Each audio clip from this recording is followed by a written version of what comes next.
When I was about 9 years old, this would have been in the early 90s, my family and I lived in a house with a fairly big wooded area behind our backyard. I say fairly big because, well, it wasn't big enough that you could really get lost in it for very long, but it was big enough that you could walk into it for a good 20 minutes before making it to the center.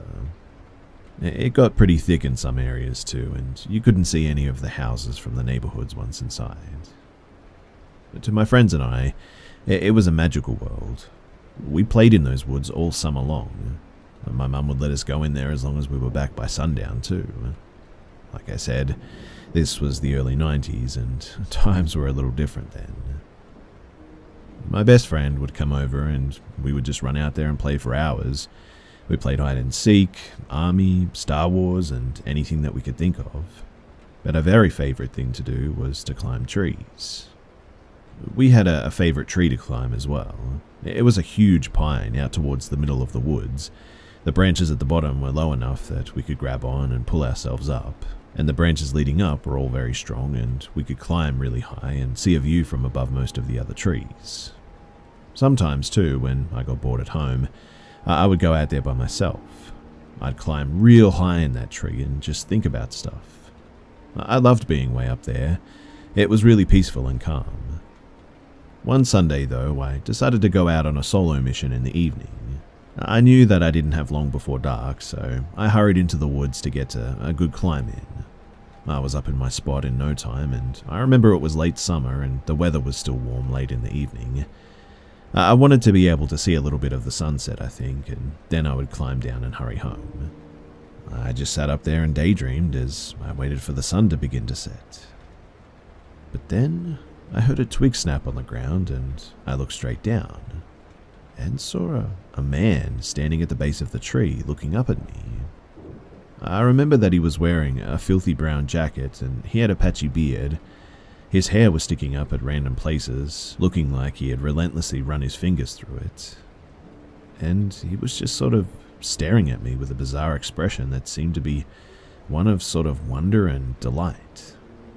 It was an extremely unnerving look, almost a look of someone that had just realized that they stumbled across the gold of the end of a rainbow.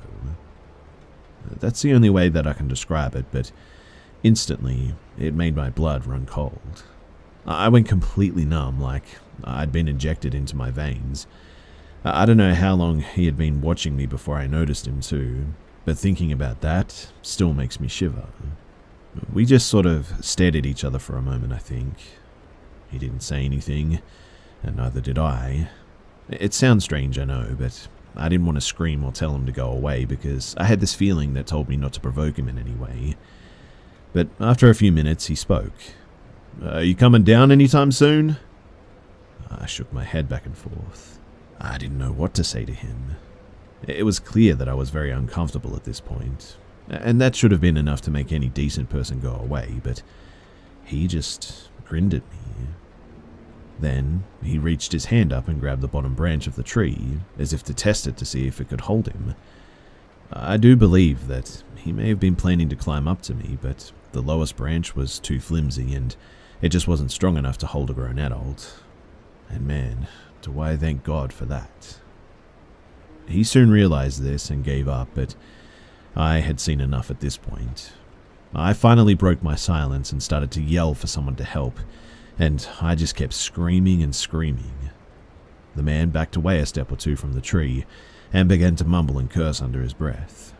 He flailed his arms in the air in a rage and began making a motion like he was pushing an invisible person in front of him. And eventually he turned and just sort of walked away, stumbling with each step.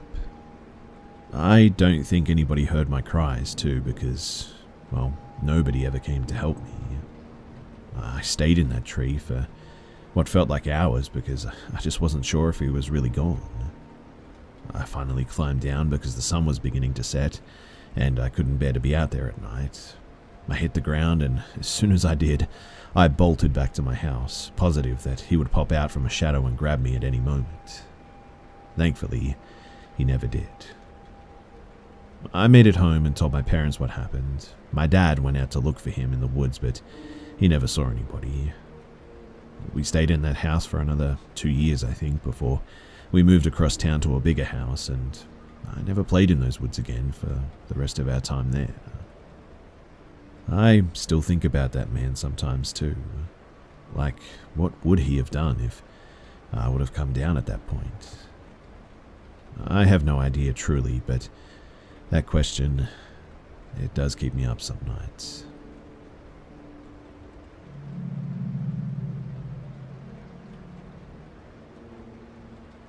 Before I get into this story, I just want to preface by saying that I 100% believe in the paranormal and think that it's definitely what's going on here. My only question is, why is it happening? I'm only 20 years old.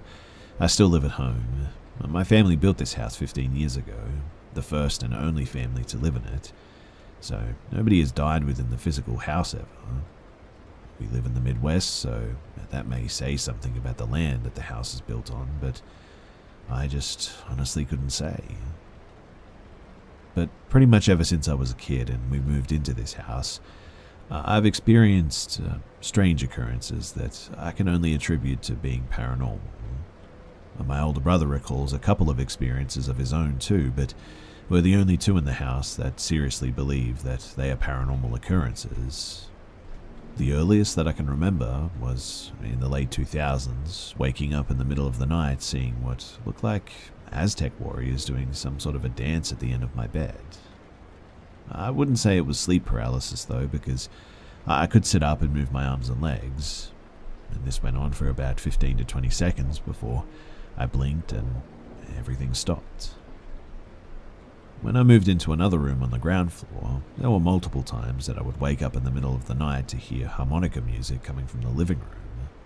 On one occasion, when I heard the music and I went down to see what it was, I found every light in the house was turned on.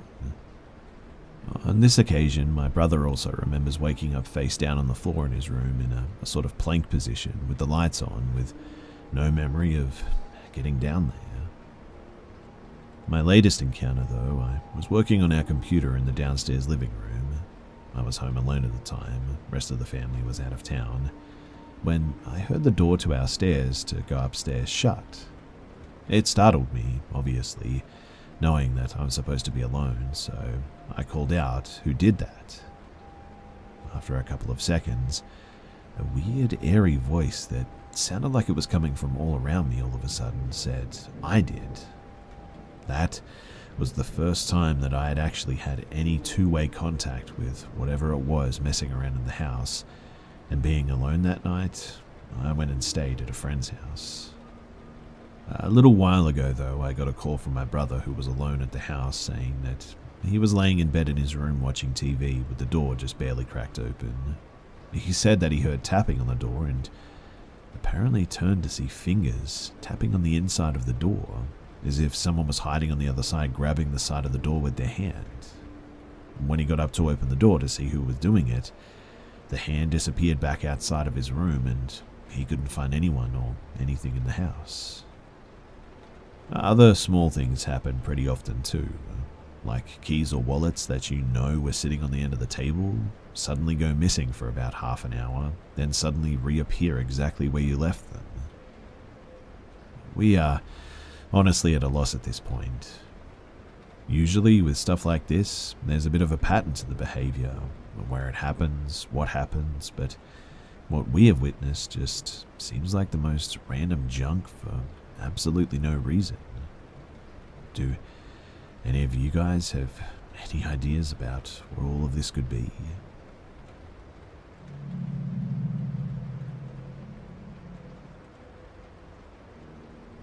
My spouse and I met in our first year of college around 14 years ago. We spent a few weeks as acquaintances in a large group of friends, and didn't really get to meet one another well until this event. For a little bit of backstory though, our group of friends used to love taking walks in the woods. Our campus was surrounded by forest. Unfortunately though, everyone had class or work during the day, so we often waited until night when everyone was free to go for these walks. But we were really comfortable in the woods at night. It just felt like a perfectly natural thing to do, really. Anyway, This particular night, which happened to be the night before Halloween, a bunch of our friends were dropping out for one reason or another. Homework, tired, tests.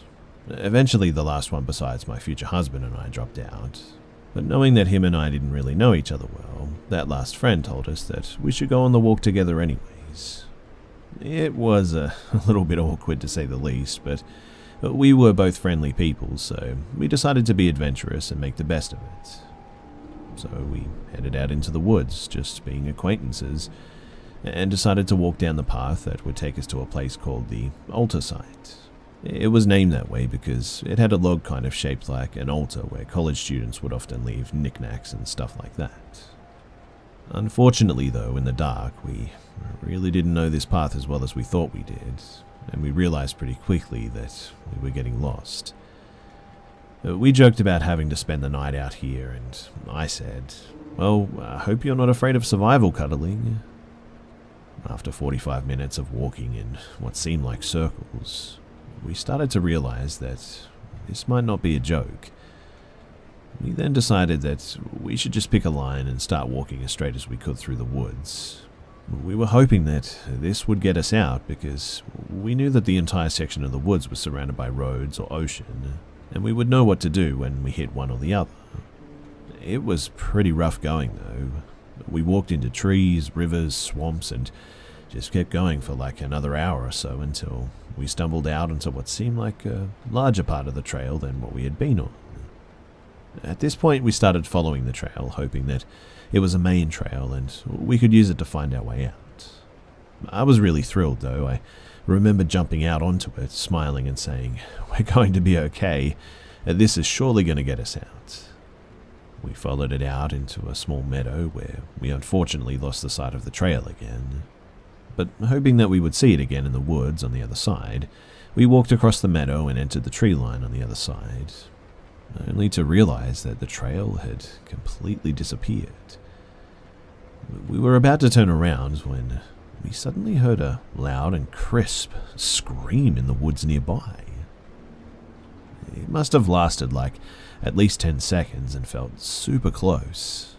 The sound could only be explained as like a feral woman screaming murder. We stood there for a second, completely still, and then I asked, "What was that?" Future husband said, "I don't know." And then I suggested that we head back into the meadow where we could kind of see things at least. So we headed back into the meadow and just stood there for a few minutes, not sure what to do. We couldn't find the trail and something just screamed in the woods, so we weren't going back that way. And it was a dreadful feeling knowing that we weren't alone out here, but had no idea how to get away from it. But then I heard a thick branch on the ground in the tree line near us snap, and a thick bushy tree near it started to shake like something was moving it. Right after that, there was a sudden scream again, and whatever it was definitely right under that tree near us. This scream lasted for what felt like at least 15 seconds, definitely longer than the first one, and I remember suddenly hugging this acquaintance that I was walking with out of fear. It was kind of awkward, I admit. I remember even apologizing right afterwards, but he told me years later that if he hadn't have been scared out of his wits, that hug would have been more enjoyable, and that it was kind of nice having this girl latch onto him like her life depended on it. I honestly thought that it was about to be the last hug that I was ever going to get. At this point, we were at a loss as what to do though, and I remember turning and looking behind us and making out what looked like could be a trail curving around the bend. I guess we had missed it because we had walked into the meadow thinking that it was the trail. I pointed it out to him though, and we got back to back and started heading up the new trail path. We had brought our terrible little flip phones with us, hoping to use them as flashlights. Stupid idea.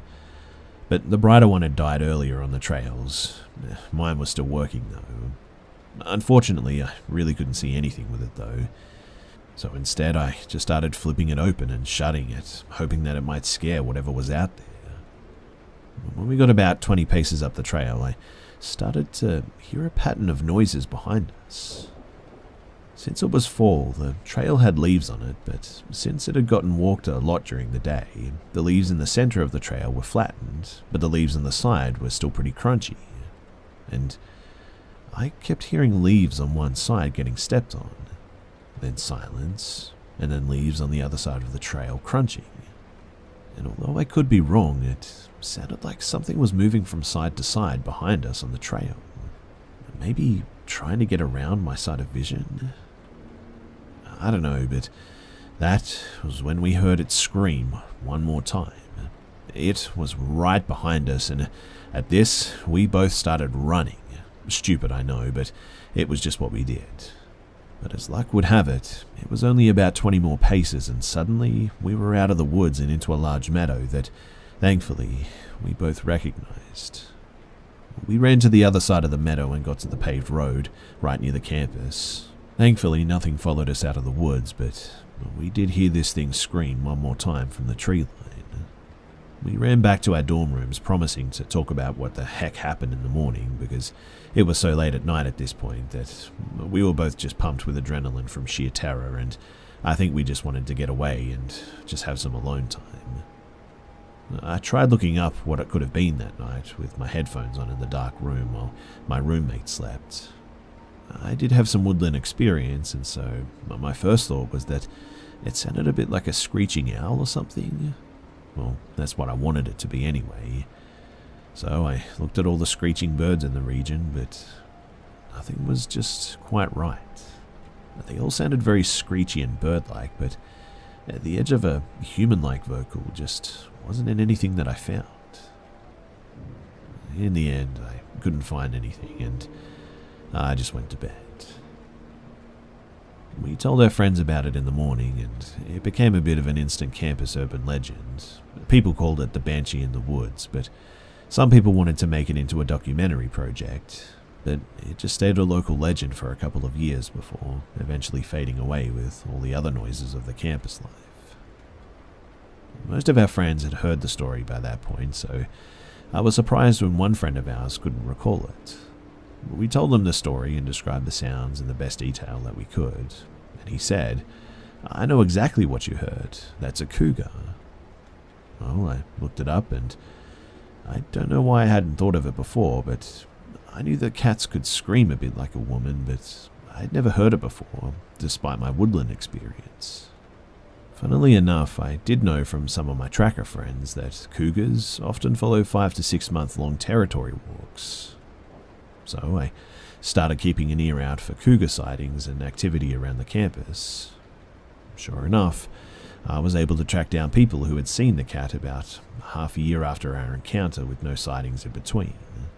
There were also some articles about sightings around a year after our incident.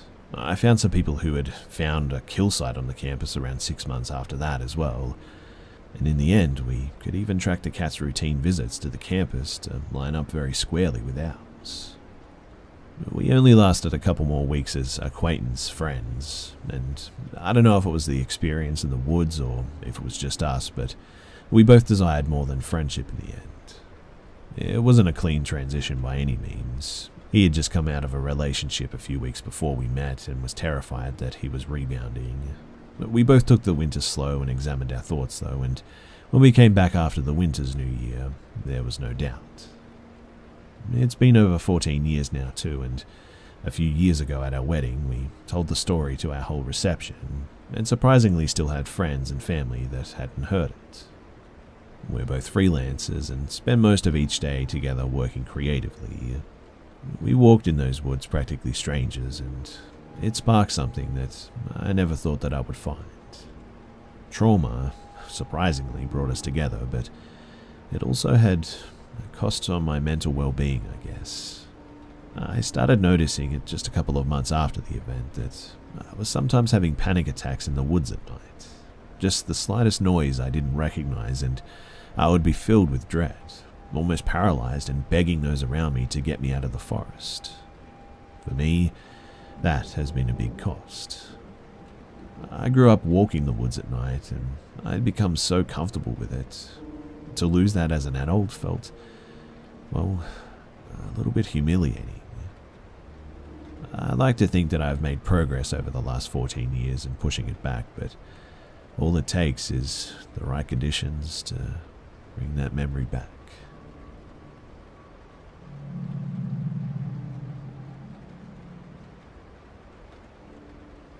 So the home that we lived in for over 7 years had something I can only describe as demonic that didn't like my kids. When we first moved in, single mum of 3, we constantly would see dark shadows float from one room to the next. We'd hear odd noises and always had our belongings misplaced. Mind you, this happened the first few years of living there. But as the years passed, we just became accustomed to such and tried to pay no mind to it. Fast forward though, and I met and married my husband. This guy was a non-believer of anything paranormal until it started messing with him. One evening, I woke up to my oldest daughter, 17 at the time, screaming murder from her bedroom. We all slept with our bedroom doors open, one-story newer built home. I rushed to her room and turned on the light, only to see my husband, her stepdad, standing at the end of her bed. Motherly first instinct, I'm about to mess this guy up because he's messing with my daughter. She was crying so loud and shaking as I ran to her and hugged her. I screamed at my husband, but he just stood there, blank-faced, staring at my daughter.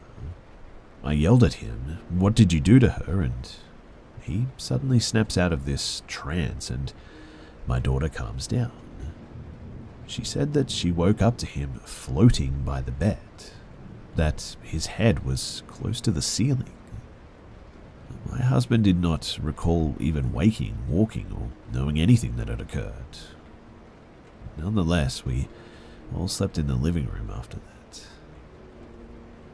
A few weeks later, my daughter, same one, advised me that she couldn't sleep because the growling and scratching in the corner of her room was getting too much. That she would sleep in the living room until she moved out a year later, but whatever it was, ended up bothering my 11-year-old son as well. He would cry and say how it would growl in his ear, scratch by his bed, and bang his window. He ended up in the living room as his sleeping headquarters, or would sleep with his other sister too. Fast forward another year, our last week living there, we literally got our stuff and just moved out due to what happened next too, but my husband would go to work by 5 a.m, therefore he would be up getting ready at about 3 in the morning. On this particular morning, he got up, went to shower, always would close the French doors between the room and the restroom to avoid waking me, and as he is showering, I'm woken up by all 6 windows in our room being knocked on. It literally sounded like someone or something was at the windows knocking. I jumped out of bed and ran to the restroom and told my husband someone was in our backyard. My husband, who was already dressed by this time, grabs his gun, but we live in Texas, runs outside to check and found nothing. But as soon as we were in our room again, the windows were knocked on. Mind you, all at the same time, and my hubby runs out again and starts yelling, thinking that somebody is messing with us. But there's nothing. No one was out there. He gives me some story about maybe it being the wind and hurries out the door since he was running late. But not even 30 minutes later, as I'm laying in bed thinking about the windows, I hear a huge crash in the kitchen. I run out of my room to see what happened, turned on all the lights, it's an open concept home, to see all of my pots and pans from the cabinets on the kitchen floor and in the living room. I called my husband, scared half to death at this point. As I'm on the phone with him, my son hauls his butt into the living room where I'm at and literally climbs on me, burying his face in my shoulder. He's stuttering and saying that something grabbed him by the ankles and pulled him off of his bed. As he's telling me this, I can hear sounds coming from his room. I wake up my middle daughter, 15 at the time, as her room was adjacent to his. My husband is on the phone, tells me to grab the gun, which I did, and both my kids are behind me as we walk towards my son's room. As we approach, we can hear as if someone is in the room either breaking in or flipping the room upside down. I yelled at whoever it was, "I'm on the phone with the police and I've got a loaded gun." Mind you, the lights are off at this time. I get brave though, and I flick the switch, only for the noises to stop and the room look absolutely normal. I check the closet under the bed and confirm the windows are locked, and nobody was in there. My husband hangs up as he's clocking into work, and me and the kids, we just leave the house. We drove around until daylight, looking for churches open that would provide us with something to help with this. But after some talking with my husband, that week we packed our stuff and we just left.